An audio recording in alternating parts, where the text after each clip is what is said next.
Hello. आज हम देख रहे हैं implementation friend function. In previous video हमने इम्प्लीमेंटेशन टेम्पलेट देखा था एंड उसकी थ्योरी समझी थी एंड फ्रेंड फंक्शन की भी थ्योरी समझी थी। आज हम देख रहे हैं इम्प्लीमेंटेशन फ्रेंड फंक्शन। सो इम्प्लीमेंटेशन फ्रेंड फंक्शन में क्या करा, सबसे पहले मैंने अपनी एक क्लास क्रिएट कर दी चेक नाम की, आप कुछ भी रख सकते हैं।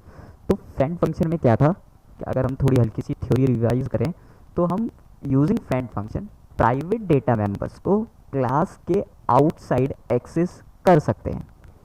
तो इसलिए मैंने इस बार क्या करा, प्राइवेट में ने डेटा मेंबर्स क्रिएट करे ए एंड बी। फिर मैंने क्या करा, एक अपना इनपुट फंक्शन क्रिएट करा इन पब्लिक सेक्शन। सो ये दो आर्ग्यूमेंट ले रहा है एक्स एंड वाई एंड फिर वो ए एंड बी में वैल्यू असाइन हो रही है जो एक्स और वाई में आ रही है। फिर अब हम आते हैं अपने इस फ्रेंड फंक्शन पर।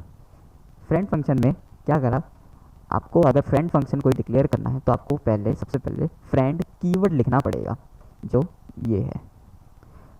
अगर आपने फ्रेंड कीवर्ड नहीं लिखा तो आप प्राइवेट डेटा मेंबर्स को आउटसाइड द क्लास एक्सेस नहीं कर सकते हैं। तो इसलिए आपको फ्रेंड कीवर्ड लिखना पड़ेगा। और इनसाइड द क्लास मैंने क्या करा, फ्रेंड कीवर्ड लिखा। फिर मैंने बताया, फिर मैंने एक फंक्शन डिक्लेयर करा जो मैंने बताया कंपाइलर को कि वॉइड टाइप का है, कुछ रिटर्न नहीं करेगा ये फंक्शन। फंक्शन का नेम एंड आर्ग्यूमेंट में क्या लेगा, तो मैंने बताया आर्ग्यूमेंट ये चेक टाइप का लेगा। ये चेक क्या है, हमारी क्लास का नाम। ध्यान रहिएगा कि आप यहाँ पे इंटीजर फ्लोट वो सब आर्ग्यूमेंट पास नहीं कर सकते हैं। क्यों? क्योंकि ये ऑब्जेक्ट द्वारा कॉल होंगे एंड ऑब्जेक्ट पास होंगे, तो इसीलिए आप इंटीजर फ्लोट सब पास नहीं कर सकते। तो फिर मैंने चेक नाम के क्लास जो मेरा चेक है मैंने लिख दिया। तो ये मेरी एक फंक्शन डिक्लेरेशन हो गई।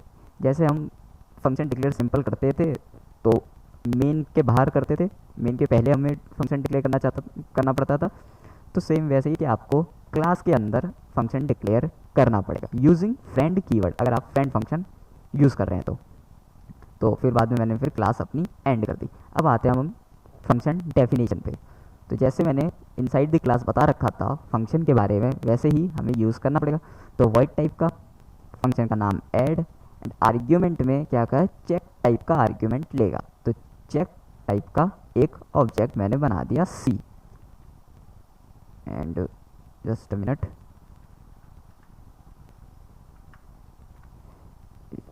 चेक टाइप का मैंने बना दिया ऑब्जेक्ट सी। फिर मैंने क्या करा, अब ये मेरा सी जो है ये अब मेरे प्राइवेट डेटा मेंबर्स को एक्सेस कर सकता है। तो वैसे ही मैंने क्या करा, C out C dot A plus C dot B. ध्यान रखिएगा यूजिंग डॉट ऑपरेटर ही आप प्राइवेट डेटा मेंबर्स को एक्सेस कर सकते हैं। आप सिंपली ए प्लस बी नहीं लिख सकते, आपको आ जाएगी एरर कि A plus B not declared in this scope.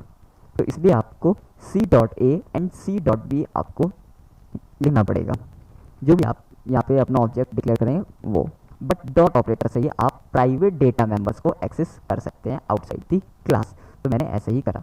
सो यहाँ पे मेरी हुई फंक्शन डेफिनेशन कंप्लीट। अब हम आते हैं अपने मेन फंक्शन पर। मेन फंक्शन पे आपको क्या करना है, एक ऑब्जेक्ट क्रिएट कर दिया मैंने चेक। फिर मैंने इनपुट फंक्शन को कॉल लगाई सी ऑब्जेक्ट डॉट इनपुट एंड फिर मैंने क्या करा, इस इनपुट फंक्शन से आर्ग्यूमेंट पास करवाए। मैंने भेज दिया 2,2। तो इनपुट फंक्शन जो मेरे क्लास के अंदर है वो रिसीव कर लेगा।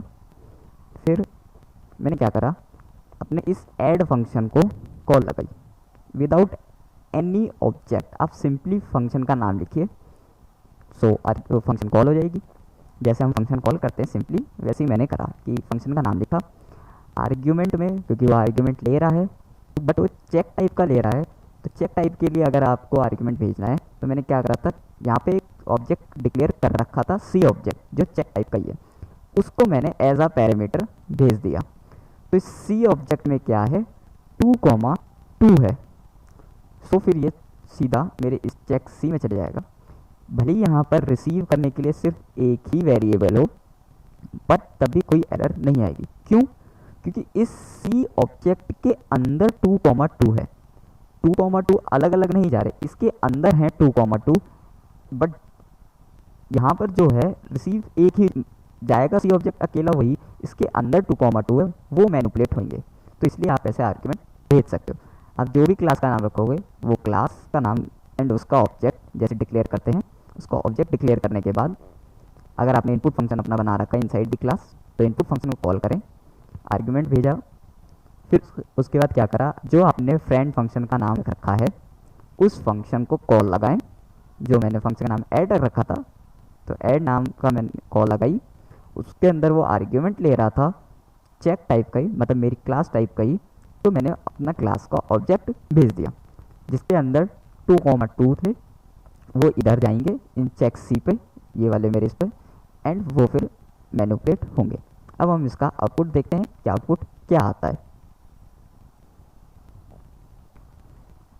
एंड अब आप ये देख सकते हैं मेरी आउटपुट स्क्रीन आ रही है जिस पे आ रहा है 4 कैसे, क्योंकि मैंने 2,2 भेजा था एन आर्ग्यूमेंट, एंड वो 2 और 2 को उसने प्लस करा, क्योंकि मैंने लिख रखी थी statement C.A + C.B, and 2 and 2 को प्लस करें तो 4 आते हैं। सो देखा मैंने, आपने देखा कि कैसे हम प्राइवेट डेटा मेंबर्स को एक्सेस कर सकते हैं outside the class with the help of friend keyword. Friend function declare करके आप प्राइवेट डेटा मेंबर्स को भी एक्सेस कर सकते हैं।